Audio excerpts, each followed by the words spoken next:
Hello, friends. Today we're going to talk about RV assessment for the patients with acute PE.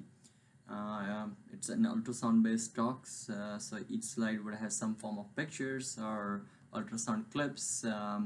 And rest assured, everything that I'm going to show you can be done at bedside because I'm pretty sure all of you have the machines that have this simple modes or advanced modes that you may not know yet, but hopefully after listening to lecture today you may want to kind of go and see what you have and go from there. I don't have any conflict of interest pertaining to this talk. So why it's important to do a bedside echo-based assessment of RV when you're dealing with patients with PE or pulmonary hypertension or whatever the reason may be, because you can make some decisions that are going to affect your patient's care, right? So first thing that you're trying to figure it out is are we dealing with an acute or chronic RV pressure or volume overload, okay? My favorite patients, which are PE patients, their management changed drastically when I pick up some of the echo findings, which I would not have picked up 5-10 years ago. I pick up a clot in transit instead of calling my interventional person. Now I would make all my surgeons, or things may change from a floor admission to an ICU admission. So something like that. Other important thing, even though we are going to talk about RV, but the overall the point of putting a probe on someone helps you identify the alternative diagnosis, right? How many times you think that a patient has a RV dysfunction, they have a pericardial effusion, or they have a pneumothorax, or they could have another identify other pathologies which can explain and change your management. And sometimes you just find out that RV is not as bad as you would have expected to, and you have to go and fish around for other causes of or patients being sick. With POCUS, there's always not always echo. There is always an echo that you can combine with duplex, right? And with duplex, lower extremity duplex, you find big DVTs, and you already have an RV information. You already have a CAT scan clot burden, and now you are adding a DVT information on top of it, and it helps you manage your patients better. In general, patients with acute RV failure, we don't give, or we don't recommend to give this massive amount of volume resuscitation, but time and again you may decide your patient may benefit from some volume administration, and that you can pick it up with point of care echo, and you can, advantage is it's free, it's available, and you can repeat it and see the response to your volume challenge that you may end up giving for your patients. Why do we need more than one views to confirm what's going on with the RV?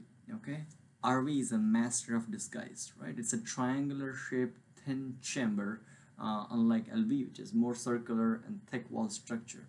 As you can see in this figure, depending on where you're cutting the RV axis, you may end up calling the same RV either a normal, moderately dilated, or severely dilated RV. You also want to remember, when you are doing your RV assessment, there are different cutoffs for the RV base, RV apex, and mid-cavitary RV region to call it an RV dilation. So that's something that you may want to pay an attention where your axis is and what kind of cutoff you're talking about before you calling the RV is dilated. And as you will see that there are multiple ways to assess the RV's volume assessment, systolic function, chamber dilation, pressure overload, and you want to use it what is available to your patients. Sometimes they won't have all the views, but you got to at least approach and try to get as much information as you can have when you have patients with acute RV failure by different views. Okay, this is from the ESC guidelines, right? And some of them can be easily obtained by bedside, as you can see on all the images on the top left. RVOT size, RV to LV ratios, or just a visual assessment. Does RV looks the same size of LV? And if it is, it's 0.9 or 1. You don't need to actually measure it. Or how does the RV look like? Septum looks like, right? And the IVC, as I said, in volume assessment. And these are slightly advanced, but I think now you are all well trained with point of care ultrasound, so I think it's reasonable to talk about them as we go along with 60/60 sign, picking up a clot in transit, a TAPC, and the tissue Doppler imaging for the tricuspid annulus for identifying the systolic dysfunction. Okay. Even if you can't get all the views, make a habit of going and looking at your formal echoes and try to identify what they're trying to measure. And hopefully after this lecture, even if you can't obtain all the views, go back and look at the formal echo, and you will start kind of noticing that some of the things that we see and we ignore are actually can be done, as always gets done on a formal echo, and can also be done at bedside. Okay, so starting with the views, right? Well, one thing you got to remember that you are commenting on RVOT in this parasternal long axis view. It's not an RV chamber, it's a right ventricular outflow tract. Rule of thumb is 1/3, 1/3, 1/3, right? So if your RVOT is already more than the 1/3 compared to the aortic outflow tract and the left atrium, you already can start thinking about there is something going on with the RV. Okay. Yeah. So this was the normal RV, and you can see here, obviously, grossly, RVOT is dilated in this view, and there's something going on here. Okay. So this is our apical four-chamber view. The image on the left is a normal looking RV, right? Whether you measure the RV to LV ratio at the base and call it more than 0.9, or just visually take a look, if they don't look the same size, then your RV is not dilated. Obviously, if you're a little bit more purist, and if you want to measure the RV chamber dilation, there is a different cutoffs for the RV base, mid cavity region, and the apex to call the RV dilation. Okay. What else? The systolic function looks pretty normal here, also, right? Versus look at the image on the right. I mean, this RV is grossly dilated, right? I mean, do I need to say it's more than 0.9? Just eyeballing it, it looks the same size of the LV, and I can easily say it's RV is dilated. Okay. Second important thing is like McConnell sign, very common, right? Not something PE specific. This happens because the hypercontractile LV apex pulls in the RV apex, and the apex is very hypercontractile, and the rest of the RV free wall has akinesis and severe systolic dysfunction. So this is your McConnell sign. Again, very easy to pick up, and you can measure it and be a little more advanced and thorough, or you can simply have a point of care ultrasound and make those calls at bedside. Also, I would like to stress the importance that anything that you do with any advanced imaging or any more measurements, basics things don't change, meaning obtaining a good apical four-chamber view is still the key in doing this. That's what I would say. Let's go next. Changing along, so short axis view, right? So the normal here, you can see the normal septum should be towards the RV cavity, not towards the LV cavity, right? So you can see here the septum is kind of straightened, and if at all, it's bowing towards the LV cavity in the systole. Okay, if you have your EKG rhythm strip here, you can kind of decide whether it's a systolic or diastolic, and is it a volume overload or a pressure overload. Here, just looking at it, sometimes you can also get some form of assessment depending on how the valves are opening, right? So if your mitral valve and the tricuspid valve are opening, and at the same time, if you have the septum going along, you already know it's a diastolic volume overload issue. Same thing happening in systole. It's systolic pressure overload. So RV systolic pressure overload. Here, it looks like patient has a diast volume and the pressure overload, right? You can be fancy, right? Either you can be simple and say that I think this patient has a volume and pressure overload, or you can just pause your image and measure eccentric index, which is nothing but D2, which is this direction, versus D1, and you can come up with a ratio and say RV is enlarged, right? For me, if I look at this, I know this is an abnormal eccentricity index. TAPSE, right? TAPSE, what it stands for is a tricuspid annular plane systolic excursion. So if you think about it, the tricuspid annulus, which is right here, So all that you're doing is you're putting an M mode through the tricuspid annulus, and you are noticing, because RV also contracts longitudinally. So basically what you're trying to see is how the RV is contracting in a longitudinal axis here, and M mode simply recognizes the annulus motion, right? You need to have a good view to get that, right? Again, TEPC, it has its thousand flaws, right? But you are talking about measuring it in a correct setting for your patient. So you don't want to make your only judgment based on only on TEPC. But if with TEPC, with a centric index, with the McConnell sign, you start putting together, then yes, you have something to go after. And as I said, not every patient you will be able to obtain every single image. 18 to 20 is a cutoff, right? So anything in the range of like 16, 14 millimeters, or 1.6, 1.4, 1.2 centimeters is a normal TEPC. This view is particularly very useful in my clinical practice because it's easy to get, right? You can take a use of a liver acoustic shadow, right? And you can get a nice subcostal IVC view. I have picked up a lot of clot in transit in the last couple of years just by this view, okay? This is also a great view to look for your RV wall thickness, and that helps to differentiate whether you're dealing with an acute RV or a acute on chronic RV or a chronic RV, because chronic RV will have a wall thickness. When you have patients with PE, RV does not have that time to adapt to show a wall thickness. So that's kind of one of the very only few views to figure it out. It's whether it's an acute RV failure or a chronic RV failure, or maybe acute on chronic. You can easily flip from this view by turning your probe to the 12 o'clock position and getting in a full IVC view, which gives you an assessment for a volume assessment, clot in transit. You will pick up on these views, right? As I said, clot in transit, right? This patient is much different than the patient who we saw previously, right? So if this patient already has a big clot and this clot is about to go in, you may be in trouble.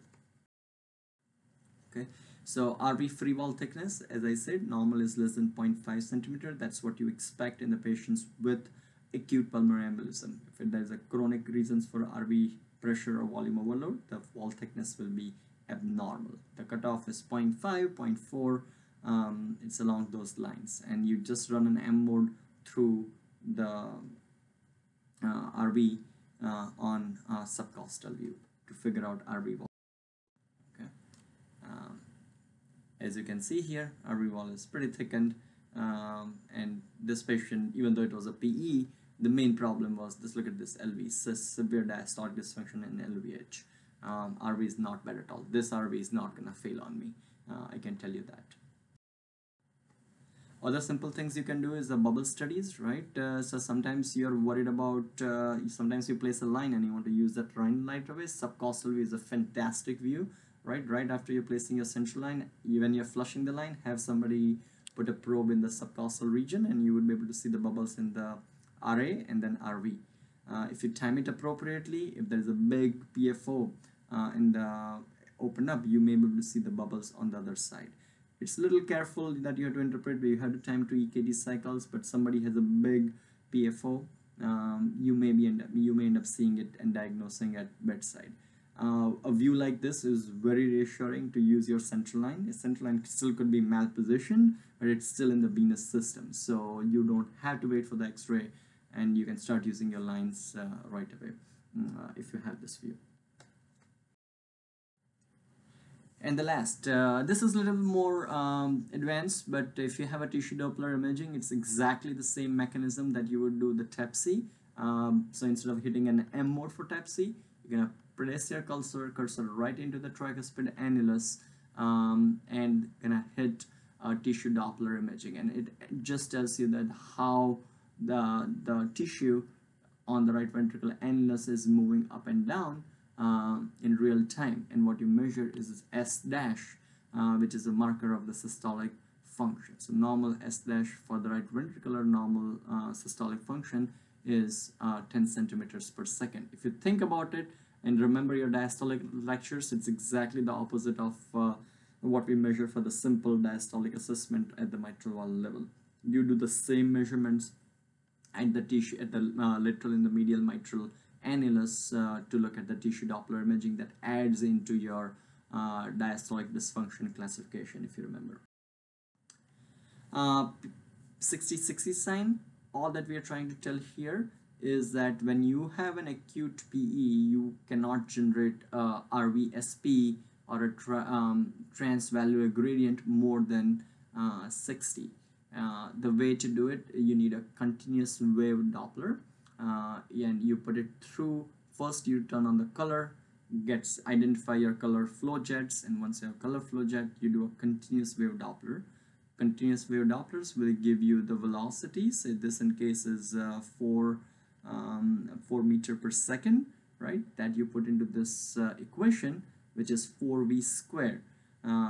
So 4 into 4 is 16 into 4 is 64, right? And that's a gradient across the tricuspid valve. So what we are trying to say that when you have an acute PE, that gradient is not more than 60, 65. If you start seeing gradient of 90, 100, that's probably there is some chronic process also going on. And if you want to try to get the right ventricular systolic pressure, you already know the gradient across this valve by the continuous wave Doppler. All that you need to figure out is the right atrial pressure. And the right atrial pressure gets figured out from the size of your IVC. So based on your size of IVC and the variation, you can come up with your right ventricular pressure of 5, 10, or 15, add this to this, and you will have your RVSP. Remember those echoes where they talked about that we could not estimate the RVSP because we could not obtain the jet, or there was not significant regurgitation to obtain the tricuspid valve velocity? It's exactly the same thing, right? So all that you need is a good 4-chamber view, color Doppler, continuous wave Doppler. Once you have velocity, you figure out a tricuspid valve gradient, and based on your IVC size, which we do it all the times, you figured out your right atrial pressure, and you have your RVSP right there at bedside. Okay, so that's one part. Second part of 60 is your pulmonary artery acceleration time, and the concept here is you're gonna use a pulse wave Doppler in your short axis view. So this is RA, this is RV, and you're gonna put a pulse wave Doppler right at the RRV outflow tract. And what you're suggesting that when you have a PE, there is an increase in the afterload into the pulmonary vascular structures, so you're gonna have fast time to accelerate because the resistance is going to meet faster. So onset of the Doppler signal and the peak is what we call a pulmonary artery acceleration time, and because there is obstruction, that peak is going to reach much faster. So the normal acceleration time is more than 140 milliseconds. With the patients with PE, you will have this in less than 60. So that's your 60-60 sign. Again, easily doable at bedside. If patients have pulmonary hypertension, more for chronic, not so for acute, you get this W sign, which we call it a mid-systolic notching that you will see on your patients with chronic pulmonary hypertension or chronic RV hypertrophy. And lastly, not the least, there are a lot of cool echo tools that are evolving, at least in the terms of management of PE. As you can see here, the slide in the middle is measuring a left ventricular outflow tract, VTI, that you use for a cardiac output in a PE patient. If you think about it, it makes sense because when your cardiac output drops, patients become hypotensive when your left ventricular outflow tract output drops, and VTI is a measurement for that. So people have published the studies looking at the LVOT VTI. Same concept goes here when you put a pulse wave into a right ventricular outflow tract, and you get a VTI, right, velocity time integral. You trace this color Doppler here, trace this Doppler signal here, and you will get a velocity time integral. And if the right ventricular outflow tract VTI is lower, that patient is not doing well. Other cool stuff that you can do on echo and on the CTAs, you can measure the LA volume. Same, you can do it LA volume in little at your bedside echo also. I find it a little challenging to measure the LA volume, to be very honest, so but I'm sure you can do it, but I don't call myself an expert in measuring the LA volume on the bedside echo. I feel much more comfortable looking at the LA's volume on the CTAs. PA diameters are also something which easily can be measured on the echo and on the CT scan as a part of your restratification process. So I'm going to stop here, and enjoyed the lecture. I'm sure if you have questions, please feel free to email me, and have fun.